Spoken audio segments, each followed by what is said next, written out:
Vous écoutez un des 6 épisodes de la mini-série consacrée aux forces de caractère. Et avant de commencer, je vous invite à télécharger le carnet d'écoute sur mestrucsdeprof.fr/force au pluriel. Je suis Émilie Lefatan, je suis formatrice et coach professionnelle spécialisée dans l'accompagnement des professionnels de l'enseignement, de l'éducation et de la formation.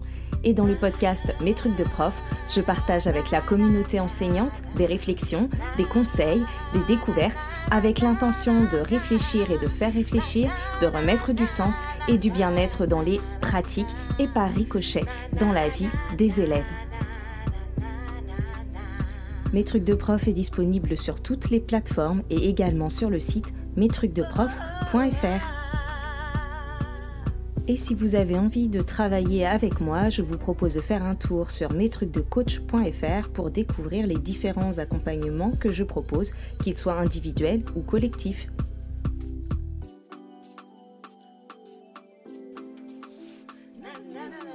Hello et bienvenue dans ce 5e épisode de notre série sur les forces de caractère. Aujourd'hui, on s'attarde sur une vertu peu connue et pourtant qui a toute son importance, c'est la tempérance. C'est un mot qu'on utilise rarement, en tout cas moi je l'utilise rarement, et pourtant je trouve qu'il est d'une force incroyable. Alors pour moi, le mot tempérance m'évoque surtout le personnage principal de la série Bones qui s'appelait Temperance Brennan, mais au-delà de ça, je trouve que le mot est assez porteur de sens avec cette idée de tempérer parce que cette force, quand on l'incarne, elle peut vraiment nous aider à tenir l'équilibre dans nos vies professionnelles et dans nos vies personnelles. La tempérance, qu'est-ce que c'est ? C'est une vertu qui regroupe 4 forces. La première des forces, c'est la capacité à pardonner. La deuxième des forces, c'est la modestie ou l'humilité. La troisième, c'est la prudence. Et la quatrième, c'est la maîtrise de soi. On pourrait dire que c'est en quelque sorte la vertu de la régulation, du calme intérieur, de la justesse. Et finalement, dans un monde qui va vite, qui nous sollicite sans cesse, dans un métier où tout s'enchaîne, où les injonctions et les demandes se succèdent, et bien finalement, cette force de tempérance, elle va agir comme un ancrage, comme une sorte de recentrage. Et puis c'est aussi une vertu qu'on active beaucoup dans tout ce qui touche aux compétences émotionnelles, savoir ressentir, accueillir, exprimer, mais aussi réguler nos émotions, nos comportements et ne pas réagir de manière impulsive ou excessive. Donc, la première des forces de cette vertu de la tempérance, c'est le pardon. C'est probablement l'une des forces les plus puissantes et les plus difficiles à exercer. Pardonner, ce n'est pas oublier, ce n'est pas excuser ou minimiser, c'est faire le choix de ne pas rester coincé dans de la rancune ou dans de la colère. Donc j'imagine que vous voyez tout à fait dans quel genre de situation de la vie elle peut s'exercer. Et en classe, ça peut vouloir dire de savoir laisser une nouvelle chance à un élève après un conflit, de ne pas ramener le passé à chaque écart, mais plutôt de donner de l'espace pour évoluer, pour apprendre de ses erreurs, sans enfermer certains élèves dans leurs étiquettes. Dans les relations avec les parents d'élèves ou avec les collègues, c'est pareil. Le pardon, il va permettre de préserver le lien, de garder aussi sa posture professionnelle sans se laisser envahir ou déborder et en étant capable de laisser des portes ouvertes. C'est vraiment une force du coup qui peut être protectrice, c'est une force intérieure qui va nous permettre de continuer à avancer sans porter des sacs trop lourds. Donc vous, est-ce que là, vous vous dites que c'est une force que vous mobilisez assez facilement ou pas ? Où est-ce que vous vous situez par rapport à cette force du pardon ?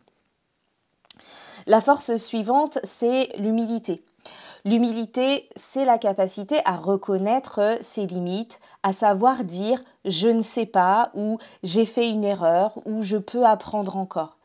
Et c'est aussi, paradoxalement, une force très puissante quand on est enseignant, puisque justement, elle va créer un espace de confiance.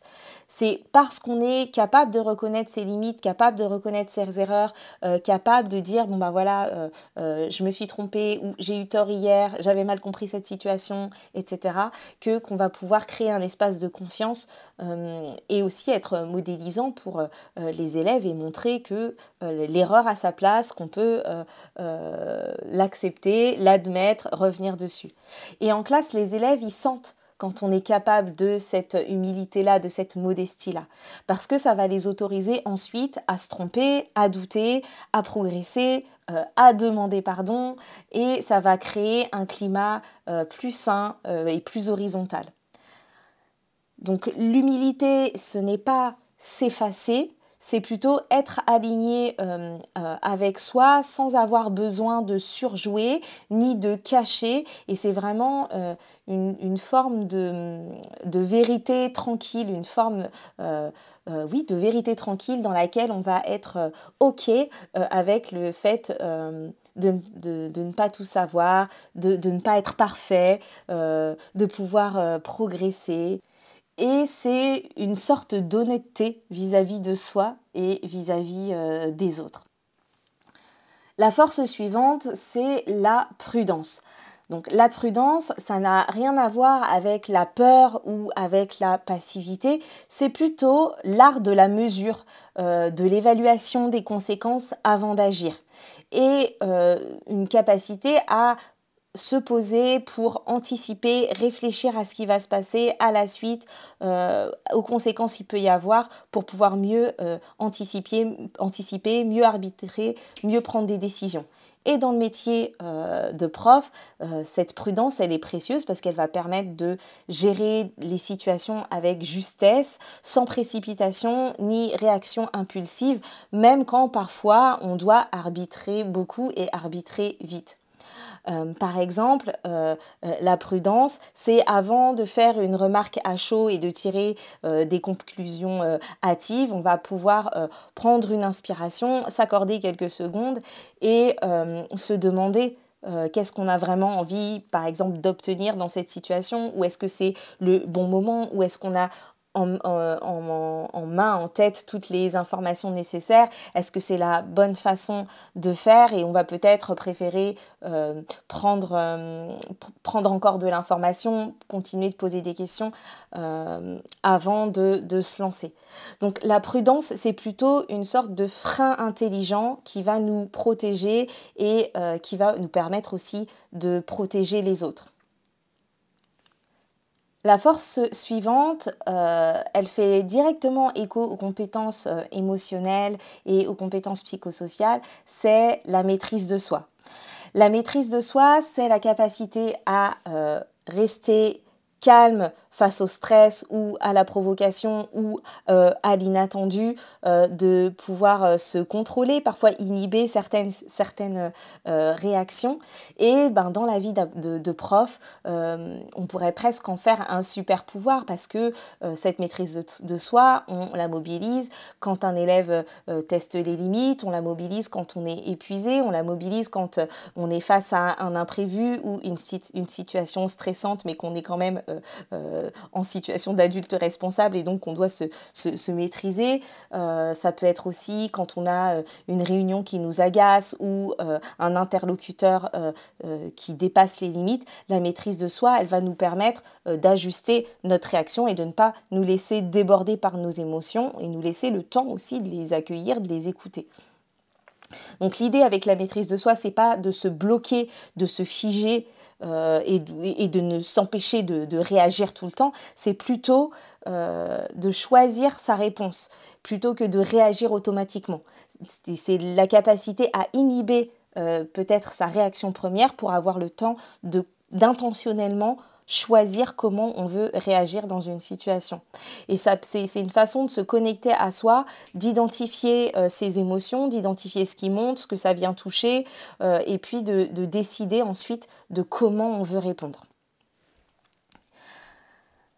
Donc, toutes ces forces, ce sont donc celles qui constituent la vertu de tempérance. Et pour moi, dans cette vertu de tempérance, il y a un lien fort à faire avec l'équilibre de vie des profs, l'équilibre entre la vie professionnelle et la vie personnelle, parce que cette tempérance, elle va nous permettre justement d'entretenir et de nourrir, de rechercher, de créer même cet équilibre, parce qu'elle va nous permettre de poser des limites, de ne pas trop donner, de ne pas se laisser déborder émotionnellement et de rester dans une certaine conscience de soi.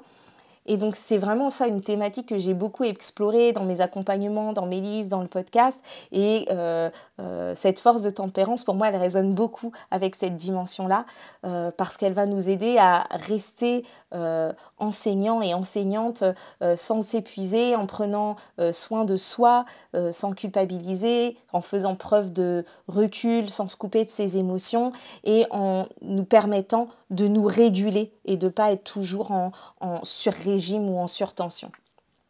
Voilà, donc pour finir cet épisode comme tous les autres, je vous invite à vous poser quelques questions. La première, c'est parmi vos élèves ou vos collègues, qui est-ce que vous pouvez repérer, qui est-ce que vous avez repéré qui incarne selon vous cette vertu de tempérance et qui pourrait éventuellement vous inspirer?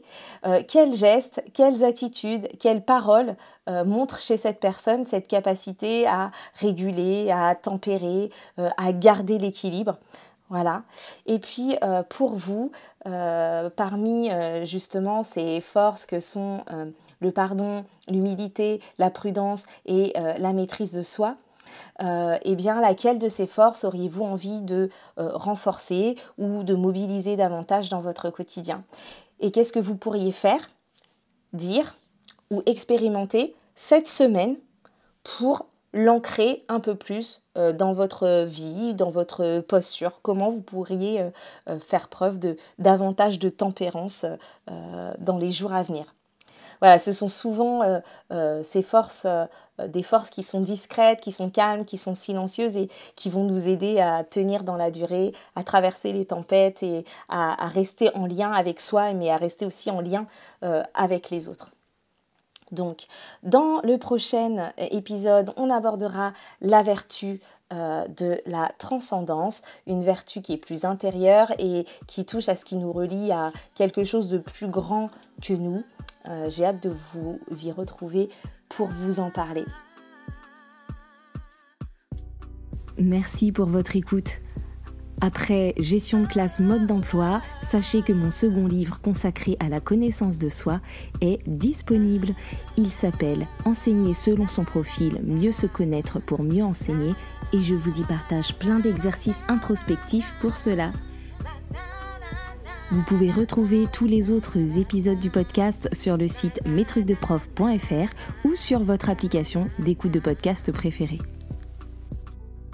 N'hésitez pas à laisser plein d'étoiles et des commentaires pour soutenir mon contenu et retrouvez-moi sur les réseaux sociaux LinkedIn, Instagram, Facebook pour suivre mes actualités.